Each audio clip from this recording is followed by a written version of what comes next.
법정사항권의 기본은 의의는 어쨌든 그러니까 기본은 좀 잡고 들어가셔야 되는데 법정사항권은 항상 뭐 여러 개가 있어요. 법정사항권이 기본 구조는 토지와 건물의 소유자가 같았다가 달라졌을 때예요. 예, 달라졌을 때. 그러니까 여러분이 땅하고 그 위에 건물도 같이 가지고 있었는데 어떤 이유로든 토지하고 건물의 소유자가 달라졌어. 건물이 다른 사람한테 넘어갔어요. 여러분이 땅 가지고 있고 그러면 여러분은 그 건물을 취득한 사람한테 뭐 계약 같은 거 하지 않다 하더라도 지상권을 설정한 것으로 봐준다는 얘기죠. 뭐 이런 것들이에요. 그러면 이제 그 법정사항권이 뭐 여러 개 있지만은 두 개를 가지고 주로 문제를 내는데 첫 번째 괄호 2번 보시면 우리 법조문의 민법에 366조에 저당권 실행으로 인한 법정사항권이라는 게 있어요. 저당권 실행. 의의를 천천히 읽어보시면 역시 동일인 소유의 토지와 건물 중 어느 하나에 또는 양쪽 모두에 설정된 저당권 실행으로 그랬어요. 그러니까 저당권은 어디에 설정됐든 상관이 없어요.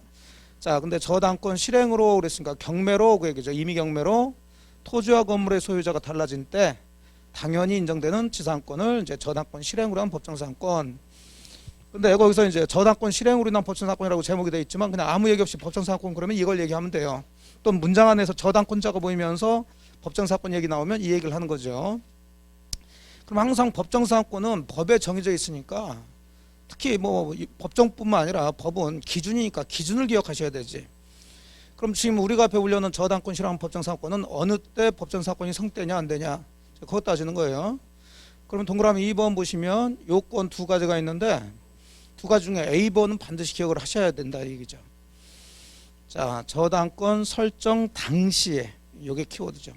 저당권 설정 당시에 건물이 존재하고 있었고 또 토지와 건물의 소유자가 동일해야 된다 이렇게 길게 썼지만 한마디로 저당권 설정 당시에 토지와 건물의 소유자가 같아야 된다. 여러분이 토지하고 그 위에 아까처럼 건물을 가지고 있었는데 돈이 필요해서 돈을 빌립니다. 그래서 뭐 토지에만 저당권 설정하든 건물에만 저당권 설정하든 양쪽 다 저당권 설정하든 그건 개의치 않아요. 근데 어쨌든 저당권 설정 당시에 토지 소유자와 건물 소유자가 같았어야 돼요. 자, 그리고 나서 이제 돈을 못 갚아서 저당권 실행으로 경매로 달라지게 된 때죠. 이렇게 달라지든 또는 이렇게 달라지든 상관이 없어요. 그러면 항상 이 건물 소유자한테 인정해 주는 게 법정사항권이에요. 건물을 소유하기 위해서는 땅을 사용해야 되니까. 자, 그래서 요건 중에 첫 번째 저당권 설정 당시 반드시 기억하시고 그 다음에 동그라미 3번에 강행규정 그랬는데 이 제 366조는 강행규정이니까 당사자 특약으로 이런 법정사항권 성립하지 않기로 하자 특약 아무리 해봐야 그 특약은 무효가 돼요. 자, 그러면서 이제 구체적으로 이게 법정사항권이 성되냐 안 되냐 자 이렇게 따져줘야 되는데 자 거기 박스 안에서 왼쪽에 성립되는 게 있고 오른쪽에 성립되지 않는 게 있고 이렇게 정리해드렸는데 자 이거에 이제 하나씩 문제가 나오면 뭐 여기만 있는 게 아니라 뭐 여러 가지 판례가 있는데 우리가 이제 기준 가지고 하나씩 판단하고 따져야 되는데 그러기가 어려우니까 그냥 외워서 가자고 그랬어요. 이쪽은 성립되는 거 안 되는 거 안 되는 거 뭐 기준 하나 잡고 설정 당시에 같아야 된다 기준 잡고 안 되는 거 성립이 안 되는 거 자 나대지 건물 없는 토지 그 다음에 함께 이것은 토지하고 건물을 함께 뭐 매도했다든지 양수했다든지 이런 얘기예요. 땅하고 건물을 같이 그 다음에 동의 승낙 이런 얘기 나오구나. 그 다음에 이제 공동저당권이 보이면 쭉 보셔가지고 이제 읽으셨다가 건물 신축 얘기가 나오면 자, 이런 얘기 나오면 이제 문장 안에 이런 단어들이 보이면 이것들은 성립되지 않는 거다. 이렇게 잡으시라고 그랬죠.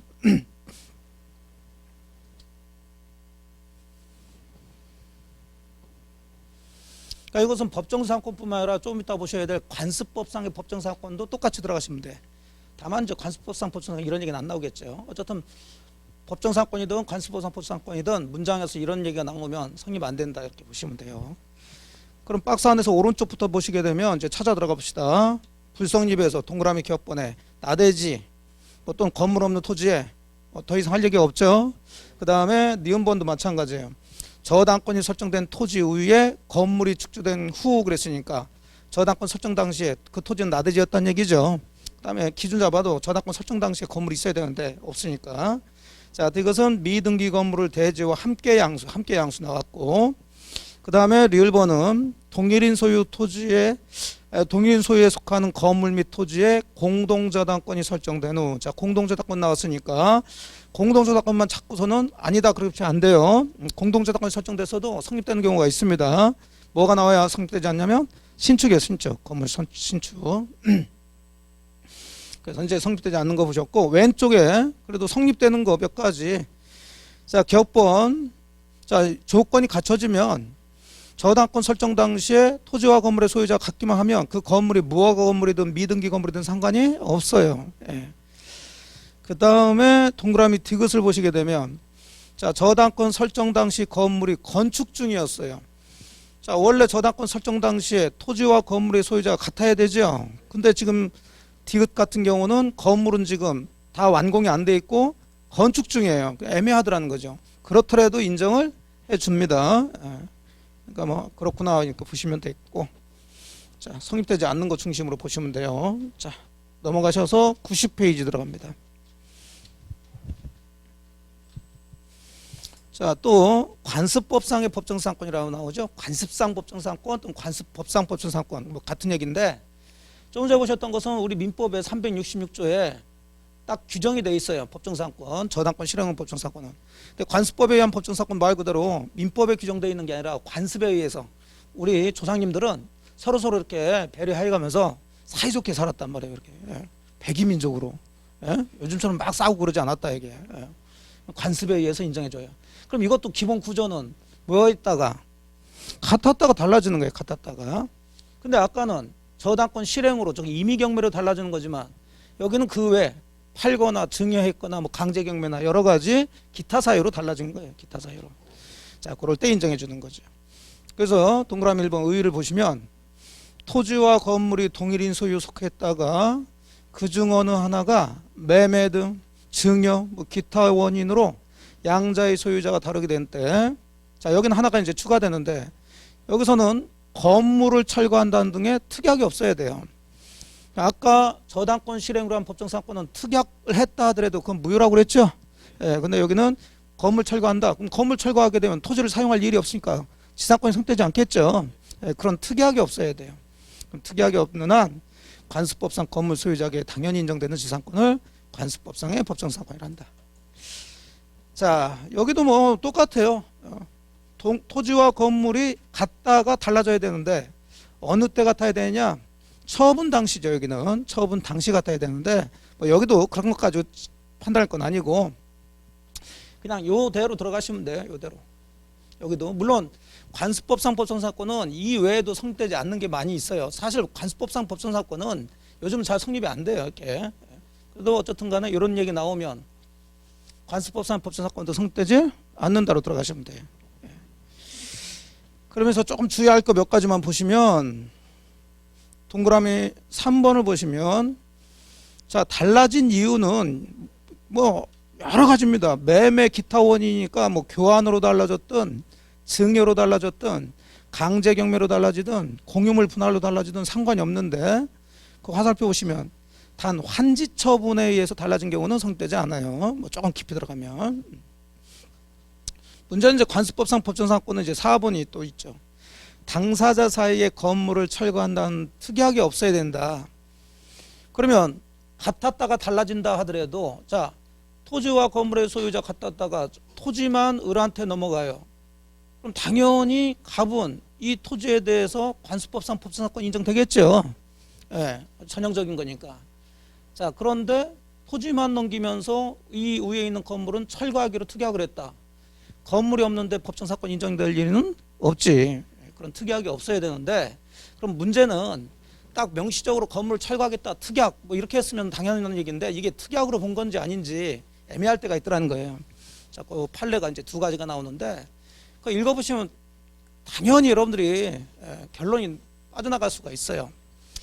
자, 어떤 경우냐면 이제 첫 번째 동그라미 4번의 기억권인데, 자, 토지와 건물 소유자가 같았다가, 여러분이 한번 생각해 보세요. 여러분이 땅하고 건물을 같이 가지고 있다가 이 땅을 저한테 증여를 한 거예요. 저한테.